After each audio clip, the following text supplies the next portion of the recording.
বিশ্বনবী সাল্লাল্লাহু আলাইহি ওয়াসাল্লাম অমুসলিমদের দেয়া হাদিয়া গ্রহণ করতেন।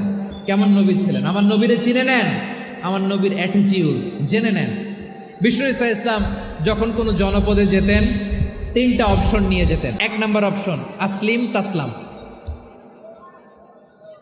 নতুন এলাকায় গেলে বলতেন আসলিম তাসলাম, ইসলাম ধর্ম গ্রহণ করো, শান্তিতে থাকবা, আমার ভাই হয়ে যাবা, আমরা ভাই ভাই। ইসলাম মানো, আমরা ভাই ভাই। অপশন নাম্বার কত? 1।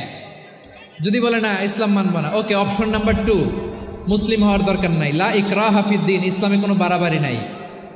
খ্রিস্টান আসো থাকো, বৌদ্ধ আসো থাকো, ইহুদি থাকতে চাও থাকো, কিন্তু আমরা যেহেতু রিজিওনাল সুপার পাওয়ার, আমাদের আন্ডারে থাকো, ট্যাক্স দিয়া থাকো, এটার বলে জিজিয়া। আলেম যারা আছেন বুঝবেন, এটার আরবিতে কি বলে? জিজিয়া। You pay us the tax, we will give you the security. তোমরা ট্যাক্স দিবা, আমরা সিকিউরিটি দিব, আমাদের আওতায় থাকবা, কেউ তোমাদেরকে আক্রমণ করতে পারবে না, আমরা নিরাপত্তা দিব। সুবহানাল্লাহ বলেন। এটা অপশন নাম্বার কত? আচ্ছা, বুঝে থাকলে বলেন 1 নম্বর অপশন কি ছিল? ইসলাম। ইসলাম মানো, শান্তিতে থাকবা, ভাই ভাই, আমরা ভাই ভাই। অপশন নাম্বার 2, ট্যাক্স দাও, আমরা নিরাপত্তা দিব, মুসলিম হওয়া লাগবে না। এখন 1 নম্বরও মানে না, 2 নম্বরও মানে না, মুসলিম হব না, ভালো, খ্রিস্টান থাকো, ট্যাক্স দাও, আমরা সিকিউরিটি দিব না, এটাও মানি না।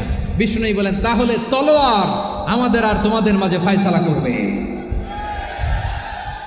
মুসলিমও হবা না, ট্যাক্স দিবা, নিরাপত্তা দিব, আমরা সুপার পাওয়ার, আমাদের আন্ডারে থাকবে, এইটাও না। তাহলে তোমাদেরকে তো আমরা বিশ্বাস করতে পারি না, কখন না কখন বিশ্বাসঘাতকতা করো, কার সাথে মিলে হাত মিলাও, তলোয়ার আমাদের মাঝে ফায়সালা করবে। তখন তিনি জেহাদের সশস্ত্র সংগ্রামের ঘোষণা দিতেন। সুবহানাল্লাহ পড়েন।